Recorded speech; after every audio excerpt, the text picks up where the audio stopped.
I'm so excited to be talking with Abbas today. Abbas is the CEO and co-founder of Week One, and they are revolutionizing the way how you can onboard your employees by also using AI and, of course, like tech in general. Abbas has a big and a very long background in the tech scene as an engineer, so we will learn a lot from his experience, especially onboarding other employees in his past teams as well. And we're super excited to also learn more about what Week One does and how companies can also implement best practices when it comes to onboarding. And for anyone who's an employee, this is also great for you to learn more about, so you can also give that feedback to your company if you haven't experienced a good onboarding process. Let's get started. Hi, this is Laura, and you're listening to the Career Beat Talks podcast, where we share all the newest insights on the recruiting world from both sides, the candidate perspective and the company perspective. Let's jump right in. Hi, Abbas. So happy to have you here. Hi, Laura. Thanks for hosting me. So Of super excited to be here. Of course, I'm the one who's excited to talk about so many topics. But let's start at the beginning, because when we first talked, you explained a little bit about this extraordinary relocation story that you have, which which I don't think many other people have experienced. So tell us a little bit about how your relocation to Germany worked. Okay, that's a bit far away. It's like 14 years ago. So we had the Egyptian Revolution. That's 2011. I hope some people still remember that. And the regime went down. And at that time, we had a problem with the security. So crimes rate went up at that time. So I met a group of friends and we decided to do a project. So we created an online app that you can use to report crime. This is one way to document the crimes that's happening everywhere, and then maybe help other people be cautious and also help each other. So it was a success story. We helped so many people, and many people were using this app. And this project was recognized by the United Nations and many others. And then I got a scholarship to study what I did. So the project was successful. So I got this scholarship to study geoinformatics. So I went to Spain 6 months, Portugal 6 months, and then Germany 6 months. This is where I learned about the whole geoinformatics and crime mapping. That's the topic. And then I stayed in Germany with my family, got a nice job, and here it started. Yeah. Awesome. Well, it's a very impressive story, and really nice that it built on, your skills, your strengths, and this amazing project that you've done. And I think we could do a whole podcast on it, but we have to focus on onboarding. So let me do like this bridge into the topic of onboarding. And I mean, you mentioned you came to Germany, you had a very nice job in the beginning, but I also saw you've worked in various companies. So what I'm very interested in, how was your personal onboarding experience? Of course, it might have been different in different companies, but just looking at it overall, what were challenges that you saw when you were starting off in a company? Yeah. Also, to give you a perspective, I'm a software engineer. This is where my profession, and now I work as an engineering manager. So I have a long history working for many companies as a software developer, and now I work as an engineering manager and helping other hire people, onboard people. So I saw this onboarding many times ago when I was in Egypt, when I was in Germany. It's not that different. It's still problem. It's still a pain, and it depends a lot on the person who is hired to do the onboarding, which is a big factor that can also lead that this person to fail in the onboarding process. And that's why we want to remove this human factor from the experience. So I had a lot of experience as a developer. Okay, you get lost into the documentation, you get lost into the product, the business, which is not always up to date, and you have to talk to too many people that you don't know, and also they are busy, they don't have time for you. So I saw this experience firsthand, and this is what I wanted to change when I became an engineering manager. When I Yeah. started to hire people, okay, this is the first experience a person will get when they join the company. So this experience has to be very good for many reasons. We can go into the details. So this is my experience. This is the motivation that triggered me many times to quit my job and start working on this problem because I see it everywhere. Yeah. And I mean, I also agree with you that, of course, every company handles onboarding very differently as well. And there are some companies doing a very nice job. But I think most of the cases, even for companies, it is very overwhelming to onboard new employees, where to start, what to show. Then some companies show too much, making employees feel lost, or some companies don't give you the right access at the right time so that when you're trying to work through material, you don't have the access.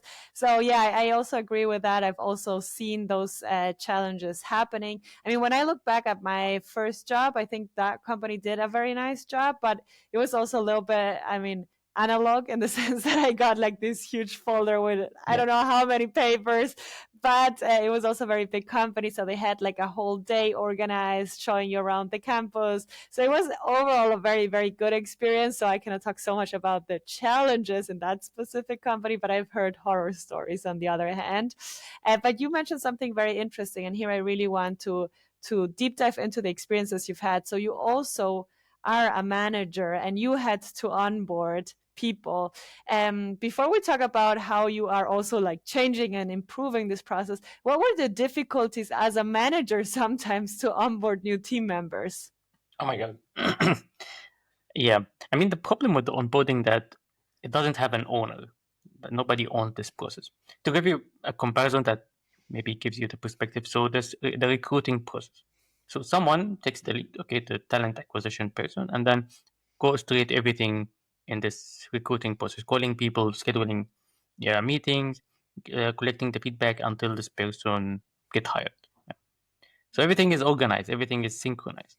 When it Yeah. comes to the onboarding, onboarding starts, by the way, from the first day the person signs the contract. So Mm. onboarding starts there. And nobody owns the process. So somebody from the HR may be involved in signing the documents and maybe the paperwork. Someone from the the management team or from the team itself or the manager gets involved at a later stage. So no one is orchestrating this process, and that's why someone feels lost in between. And this is what I wanted to change. I wanted everything to be clear, everything to be organized, and this is what I did in my previous job as a manager. So this is one pain that nobody owns this process. The other pain that we have to take important decisions in this period. If the person fits the team, or we should look for someone else. Otherwise, it will be very costly to let this person go later. So that's an important decision. To take that decision, we have to collect as much data points as we can. And this is the challenging part. I mean, if you don't have a process, you cannot collect the information, and it turns into more feelings than data driven process. So you talk to people, how do you feel about this person, and then they just give you a thumbs up or down, and this doesn't make sense. And I saw many good people failed on coding because of the situation like this. So we wanted to take the feelings out of this evaluation process and make it more objective and data driven. Mm. That's the second challenge. The third one is that we were hiring internationally. So dealing with different culture, dealing with different systems, dealing with different expectation. That's a big challenge. Not everyone is ready for that. And this is something we want to help people with. Okay, how to hire people internationally, how to deal with local laws, the probation period, the expectations. This is one of the big challenges I was dealing with all the time. Very interesting. I think you already opened so many topics to discuss, and we will talk about each of these topics. But let's stay at the beginning because you said you also wanted like the first challenge, right? Really, how to welcome a person, how to make sure they can find their way around before we look into the data points, which I think is super interesting. So, what did you do in your companies to ensure that we're able to truly onboard a person from the moment they signed the contract? Yes, I heard so many stories about this. Let me share those stories. So, a close friend, um, her husband also signed for a company and signed the contract, and they didn't talk to him for 3 months. And then he got a request from another company, we want you, and they hired him, and then he never went to the other company. Oh. And on the first day, hey, where are you? Sorry, I'm not interested anymore. And I hear that a lot because this is why I say onboarding happens from the day the person signs. You have to engage this person until the first day. Otherwise, they will not. come. I mean, Mm. if you just ignore that person, they will not show up. They will not be interested unless Yeah. they really, really need the job.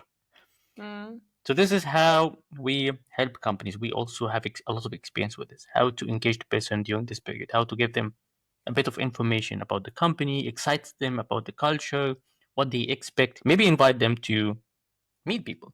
That's one idea, one of the Mm. ideas. So this is something we see a lot, and we would love to help people help companies overcome that.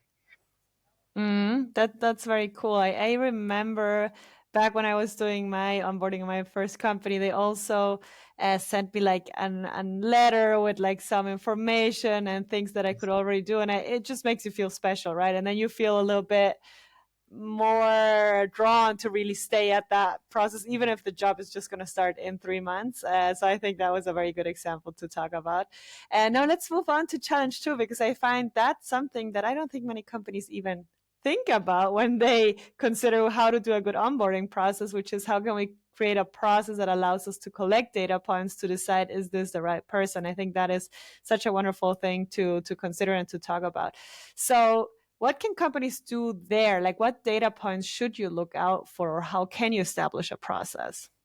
Okay. Yeah.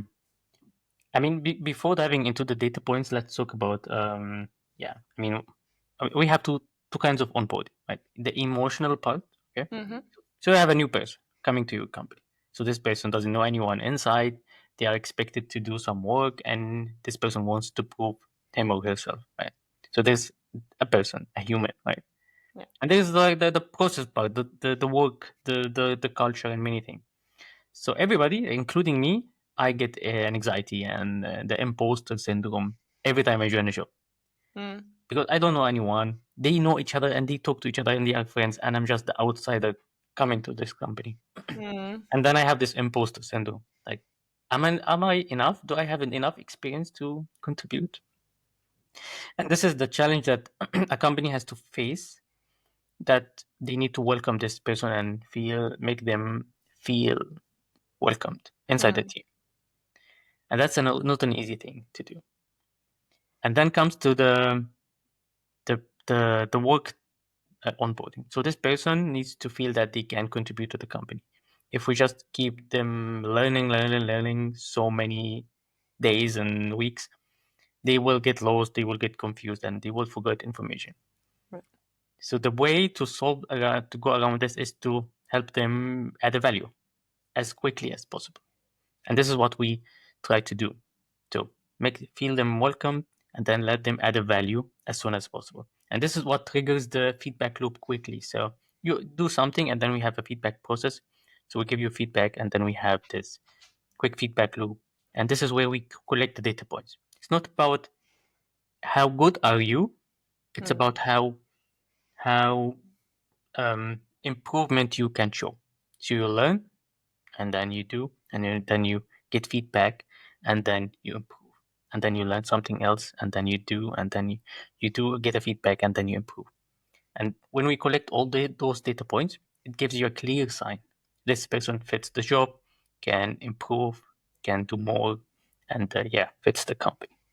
I really like what you just said, and it's such a good way to also put a lot of responsibility on the company doing the onboarding, because I do feel that so many companies hide behind I sent this email with all the links the person needs to check, onboarding done, instead of being like, no, wait, this is just one part of the onboarding, one already started at the signature, and now we continue with the evaluation part until the probation period ends.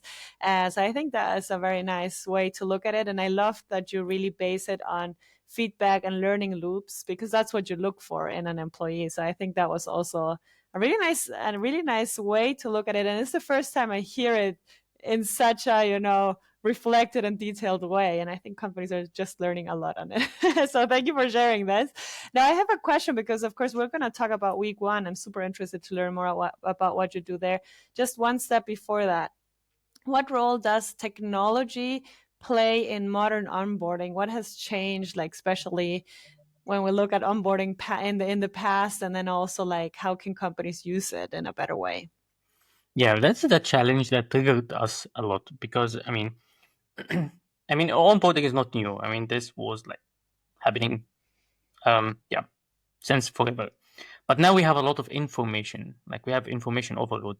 Companies have knowledge bases, have a lot of tools that they use to do so many things, and that's why onboarding became a very challenging thing.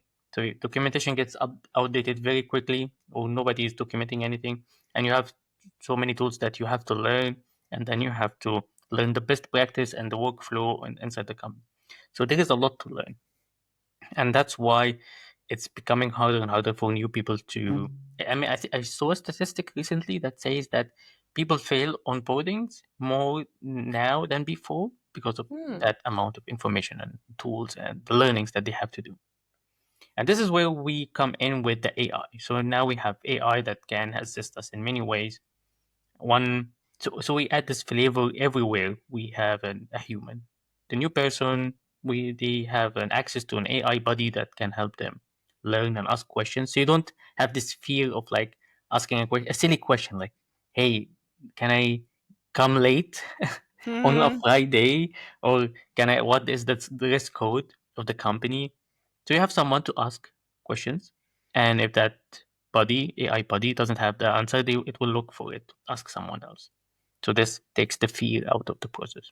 So this is one um, input of the technology. Also, handling the amount of information is very difficult for the manager and for the company to organize the onboarding. And this is where the AI comes into. Okay, just give me the information. I will structure it in a way that you have an idea, and then you can improve it to have an onboarding plan. And Hmm. then the third part is for the busy managers. I was a busy manager all the time. My team is super busy. But I need to take quick actions and I need someone to guide me. So if I have this system that collects data points for me and then gives me the insights that maybe this person is the good, they do a good job, but the quality is not good. So maybe we can introduce a new document or maybe a new training that this person can learn and improve. So this actionable insights would be very nice. I don't have to do the work. I just get the information and actionable insights, and then with a click, this action can happen. So this is where the technology can help improve the process and make it as smooth as possible. And do many companies, based on the experience that you've seen in the market, already use this? Because I think it's super interesting, but then always the question, do companies already use it, or is that still something in the planning for the future? I mean, we have that already. We're testing that with a couple of customers. Hmm. Yeah, we're still not publicly available yet, but we Hmm. are, yeah, carefully choosing whom we are working with because we still have this close feedback loop and work closely with our customers. That's Hmm. why still in, I don't want to say beta because the product is working, but we are in a pilot phase testing with many customers and getting their feedback. But happy to, yeah, to welcome anyone if they come through you. Now that sounds super interesting. Maybe let's talk about week one. I mean, you've, I think, already teased here and there what it is about, but now let's really go into the details. And maybe you can start really. I mean, I understand your motivation was really based on your own experiences and what you've seen in the onboarding process not work, and you wanted to solve that problem. But feel free to add something on the motivation of why you started week one and really what is it really about so that companies can reach out to you if they're interested. Yes, the original story, as I said, yeah, I saw the pain when I was hiring people and I was a manager. And I have also a network of friends. I run an online community in Germany with technical people from Egypt, where I come from. And I see this problem a lot. I did a survey, by the way.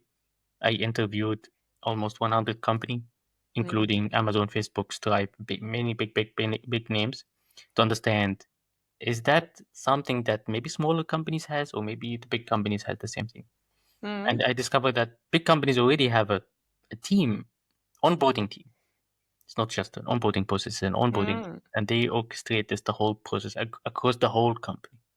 So they know the problem, they invest in it, and that yeah, they have the motivation. Others don't have the maybe the resources to do the same, and that's what also triggered me. Okay, how can we take this from the big players and make it available for the smaller companies? And yeah, I was researching, didn't find anything that was okay. that sounds like a nice idea. Let's go ahead and do it. So I had a team, very amazing team, and we started to work on this at the side. And then at some point, I decided, okay, this is the future. Let me leave my job, and then I left my job and started to focus on it. So we called it week 1 because we believe that the new employee experience starts from the first week. This is why we want to give this message to the companies. The onboarding starts from the week 1, and we can help the new employee become very, very productive if you follow our system. So that's the message behind week 1. Oh, I love that. And I love the name. It's very catchy and very easy to also memorize because it makes so much sense. So let's imagine a company being like, our onboarding process doesn't work. Let's use week 1. What can they expect? Like, how does the process look like? Let me tell you a story. I mean, we had a recent customer. It's a company in Lithuania, a big one. And they reached out and said, they have a problem with the retail employees. 30% of the retail employees leave the company within the first year. 30%. So they are in a constant mode of hiring people and people leave. And when they did the analysis, they discovered, okay, it's the onboarding process. People get lost. They don't know what to do. They don't like maybe the experience, and then they leave. And that's a headache, and that's a cost. So what we do, we didn't start yet working with them, but what we do, we start analyzing the problem, having some consultation. If it's a really big company, we step in and try to understand the process, especially if it is working in different geographical locations. So you have a factor of language, you have another factor of compliance, and local regulations. So we step in and we offer consultation for the enterprise customers, 1 or 2 days workshop to understand how they do the onboarding. And then we suggest something. Okay, this is how your onboarding should be like. You can do it with your existing systems, and you can do it with week 1. And we offer you week 1. And then we start onboarding the customers, and we go into a proof of concept. That's big customers. And then they start rolling that out across the company. For smallers, we are super fast. We also like to work with the startups and SMEs. We have some startups and SMEs using us. So it's super fast. Just one meeting, let's do it. And then we offer our help, and then they start using the system and then onboarding people. Nice. So a very easy onboarding to week 1 as well. No, that sounds good. Very nice. Thank you so much also for taking us through, what you are building, which I think is super impressive and very much needed in the market, and a really cool solution for both sides. Because we all know, I mean, I'm in the recruiting business. I know how difficult it is to find good people. So when you do, it is such a pity to lose them because of an onboarding process. So it's very, very good what you're doing. I'm a big fan. I will leave the links to, your LinkedIn profile and also to anything that is relevant for people interested, so they can truly reach out to you as well. So for everyone interested, look at the show notes. And to end up the podcast, maybe one last question for you when it comes to the onboarding process. What would be the key tip that you truly have for companies that are thinking about their onboarding process and what, to improve? Okay, that's a big question. Yeah. I think, they have to change the perspective on how onboarding works. It's not just, someone will read something and then figure a way to do their job. No, it's a process. You have to understand the person, have a lot of human interaction. And you also need to, if you want to improve something, you have to measure it, right? And if you cannot measure it, you cannot improve it. And this is why we say, okay, you have to have a system. It's like the recruiting. So you have to measure the process, you have to track the process. It's the same thing for the onboarding. So pay attention to the onboarding. It can be your competitive advantage, and it can also slow you down. So that's my tip. Thank you so much. That was a wonderful tip, and I think a great way to end this very insightful podcast. As mentioned, reach out to Abbas if you want to learn anything about onboarding. He's a true expert, and I already learned a lot. So thank you so much for this conversation. Thanks, Laura.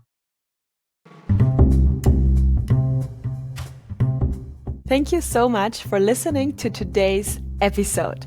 If you are a company who's currently looking to expand their team with amazing talent, make sure to check out our website careerbeat.io to learn more about our recruiting services and how we can help you find the best candidate for your open roles. On the other side, if you are a candidate who's currently looking to find a job in the US or Germany, make sure to explore our website careerbeat.io/talents to see how our masterclass and our additional career services can get you to find your dream job. In any case, you can always reach out to our team via the email team@careerbeat.io. We are so happy to continue sharing many more insights around recruiting and job searching.